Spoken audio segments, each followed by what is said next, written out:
Hello! ఇంతకీ flight ఎందుకు cancel అయిందనేది long వీడియోలో చెప్పాను కదా! బట్ లాంగ్ వీడియో పోస్ట్ చేసేంత టైం లేదు. అందుకని చెప్పి నేను షార్ట్ వీడియోలోనే చెప్పేస్తున్నాను. ఏమైందంటే నేను ముందు రోజే ఎయిర్‌పోర్ట్‌కైతే వెళ్ళిపోయాను. దట్ మీన్స్ అంటే ఈవినింగ్ ఫ్లైట్ ఉన్నింది. అక్కడ ఎయిర్ ఇండియా ఎక్స్‌ప్రెస్ ఫ్లైట్ నేను బుక్ చేసుకున్నది. ఆ ఎయిర్ ఇండియా ఎక్స్‌ప్రెస్ ఫ్లైట్ అనేది నాకు ఎంత బ్యాడ్ జర్నీ అంటే లైక్ అంత worst miss you experience Anusha. నేను ఎక్స్‌పీరియన్స్ చేశాను.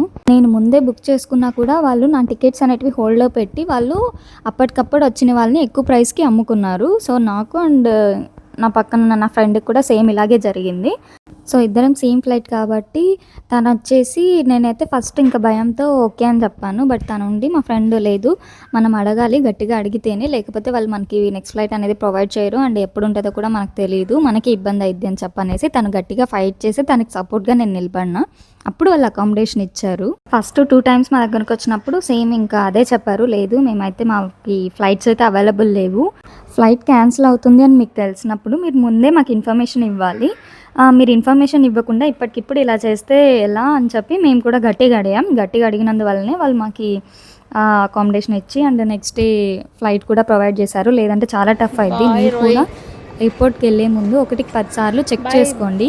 ఎందుకు చెప్తున్నా అనుష. అంటే ముఖ్యంగా ఎయిర్ ఇండియా వాళ్ళైతే చాలా ఘోరం. ఇదే అండి రీజన్. నచ్చితే ప్లీజ్ సబ్స్క్రైబ్.